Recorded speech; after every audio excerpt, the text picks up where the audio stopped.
ആന്ധ്രയിലെ സംസ്ഥാന വഖഫ് ബോർഡ് പിരിച്ചുവിട്ട് ചന്ദ്രബാബു നായിഡു സർക്കാർ. മുൻ YSR കോൺഗ്രസ് സർക്കാർ നാമനിർദ്ദേശം ചെയ്ത ബോർഡാണ് പിരിച്ചുവിട്ടത്. 2023 ഒക്ടോബറിൽ ജഗൻമോഹൻ സർക്കാർ പുറത്തിറക്കിയ ഉത്തരവാണ് ആന്ധ്ര ന്യൂനപക്ഷ ക്ഷേമ മന്ത്രാലയം റദ്ദാക്കിയത്. 11 അംഗങ്ങളാണ് വഖഫ് ബോർഡിൽ ഉണ്ടായിരുന്നത്. ഇവരിൽ 3 പേർ തിരഞ്ഞെടുക്കപ്പെട്ടവരും ബാക്കിയുള്ള 8 പേർ നാമനിർദ്ദേശം ചെയ്യപ്പെട്ടവരുമായിരുന്നു. സംസ്ഥാന വഖഫ് ബോർഡ് ഏറെക്കാലമായി പ്രവർത്തനരഹിതമാണെന്നും എല്ലാവരെയും ഉൾക്കൊള്ളുന്നതല്ലെന്നും സർക്കാർ ചൂണ്ടിക്കാട്ടി. ചെയർപേഴ്സൺ തെരഞ്ഞെടുപ്പിന് സ്റ്റേ നൽകിയതിനെ തുടർന്ന് ബോർഡിന്റെ പ്രവർത്തനം നിർജ്ജീവമായ അവസ്ഥയിലാണ് തീരുമാനമെന്നും സർക്കാർ ഉത്തരവിൽ പറയുന്നു.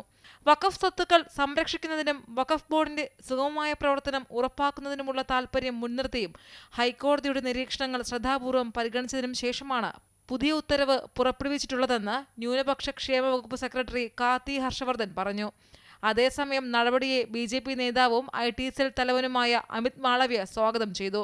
ഒരു മതേതര രാജ്യത്തിൽ വഖഫ് ബോർഡിനെ പിന്തുണയ്ക്കുന്ന ഒരു നിയമവും ഭരണഘടനയിലില്ലെന്നാണ് മാളവ്യ ചൂണ്ടിക്കാട്ടിയത്.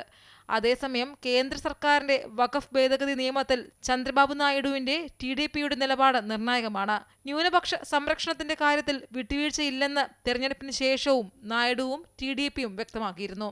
വഖഫ് ഭേദഗതി നിയമം അംഗീകരിക്കാനാകില്ലെന്നാണ് കോൺഗ്രസ് ഉൾപ്പെടെയുള്ള പ്രധാന പ്രതിപക്ഷ കക്ഷികളെല്ലാം വ്യക്തമാക്കിയിട്ടുള്ളത്. News desk, Amrita TV.